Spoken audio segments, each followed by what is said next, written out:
Dimanche 28 avril 2024, le soleil est de sortie dans la capitale bretonne pour un derby qui s'annonce bouillant. Le Stade Rennais reçoit Brest en plein sprint final, un choc pour l'Europe entre le 7e et le 3e du championnat. Après une série noire de 3 défaites consécutives, les Rennais se sont relancés en gagnant à Nantes la semaine précédente et entament donc cette fin de saison avec l'ambition d'arracher une place qualificative pour la Coupe d'Europe. En face, le Brest d'Éric Roy vit sans doute l'une des plus grandes saisons de son histoire. Les Tisefs sont encore sur le podium après 30 journées et ont l'opportunité, en cas de victoire dans le derby, de valider officiellement leur ticket pour une compétition européenne la saison suivante. Le décor est planté, le Roison Park a mis sa plus belle robe, le parquage brestois est complet, le show peut commencer.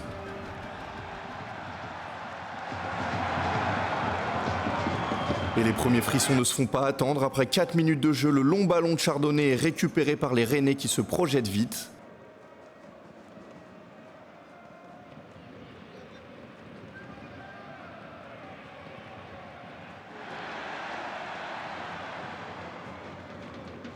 En quelques passes, Arnaud Kalimuendo est trouvé dans la surface. L'ancien Parisien est intraitable.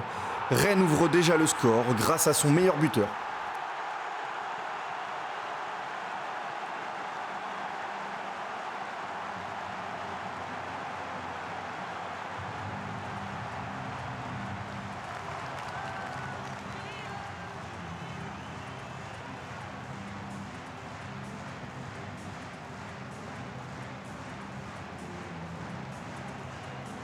Éric Roy ne le montre pas, mais ça doit bouillir à l'intérieur.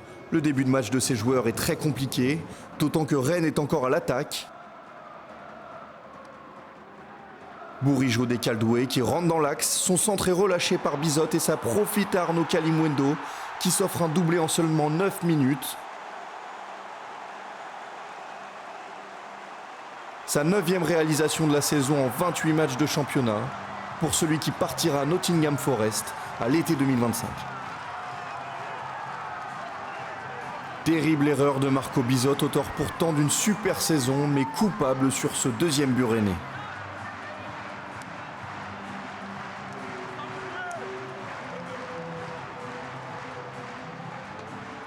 « 2-0 pour Rennes en seulement 10 minutes de jeu, mais Brest n'est pas une équipe qui abandonne et elle l'a prouvé à de nombreuses reprises cette saison-là.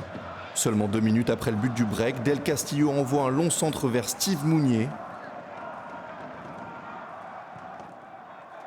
Mandanda repousse, mais Mounier en 2 temps. Brest réduit déjà le score grâce à son attaquant béninois.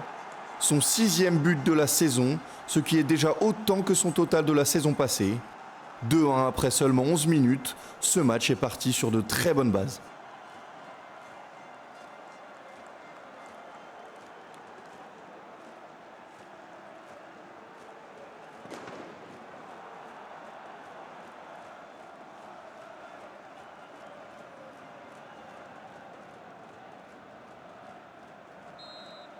Mais après la frénésie de ce début de rencontre, le soufflet retombe et les duels prennent le dessus sur le jeu et rappellent que la suprématie bretonne est en jeu cet après-midi. Le Stade Rennais, qui a décidé de faire revenir Julien Stéphan au mois de novembre pour remplacer Bruno Genesio, veut absolument décrocher une place européenne.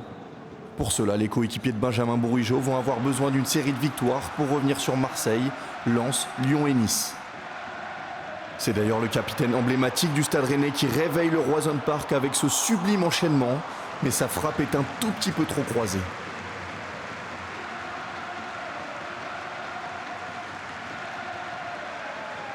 Quelques instants plus tard, encore Bourigeaud sur coup franc cette fois. C'est dévié par Terrier, mais cette fois Bizotte est vigilant et se saisit du ballon.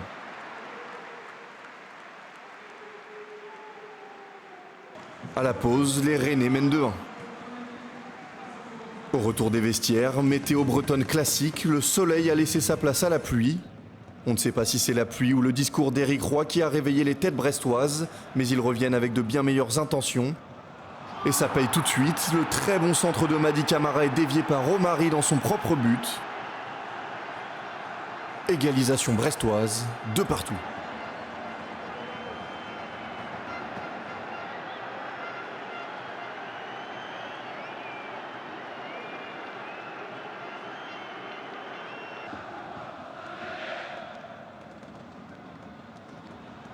Les Brestois ont refait leur retard et ils ne vont pas s'arrêter là. À la 54e minute, Martin Satriano est à la réception de ce centre de Bradley Loco. Brest a complètement renversé le score, 3-2.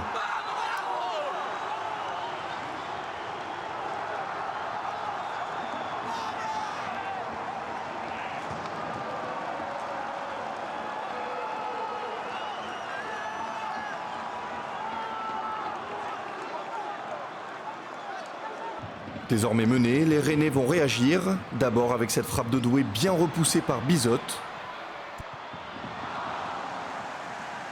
Puis il y a cette récupération haute, ce ballon pour Gouiri qui vient d'entrer, ça revient sur Bourigeaud qui s'écrase complètement au moment de la frappe. La dynamique est clairement brestoise dans cette deuxième période, les joueurs d'Éric Roy sont déchaînés. À la 66e minute, une touche longue de Kenny Lala. Ça revient sur Camara qui reprend de voler et c'est au fond. Mandanda a été masqué et n'a pas pu intervenir.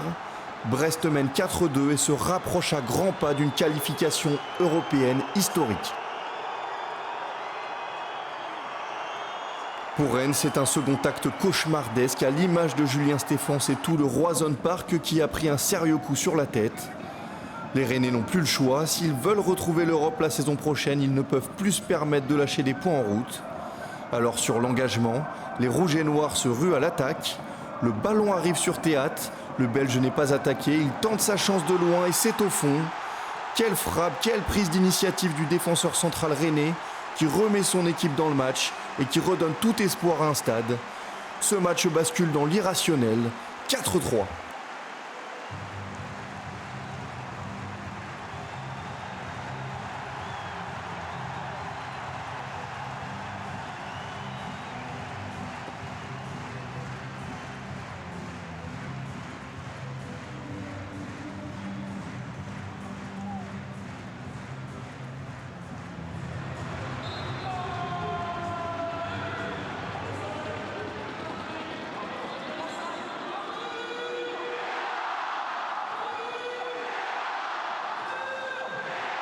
Dix minutes après ce coup de canon de Théâtre, un autre artificier rennais va se mettre en évidence. Benjamin Bourigeaud se charge de ce coup franc à l'entrée de la surface. C'est dévié, ça finit au fond. Ce match est complètement dingue. C'est Martin Terrier qui a dévié la trajectoire du ballon.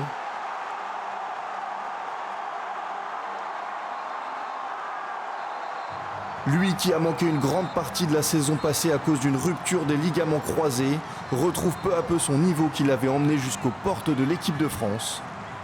Ce but est son 7e de la saison en Ligue 1. Rennes est revenu des enfers, 4 partout, il reste 10 minutes. Julien Stéphan demande à ses joueurs de faire preuve d'intelligence. Les 10 dernières minutes du temps réglementaire sont celles de deux équipes animées par la peur de perdre cette rencontre absolument dingue. Mais à la 96e minute, Omari est sanctionné. Ça donne une ultime opportunité aux Brestois. Jérémy Ledoiron s'élance. C'est parti au deuxième poteau. Lilian Brassier se jette. C'est au fond. Il marque le but du 5-4. Les Brestois vont arracher leur qualification européenne à la dernière minute d'un derby. C'est complètement fou.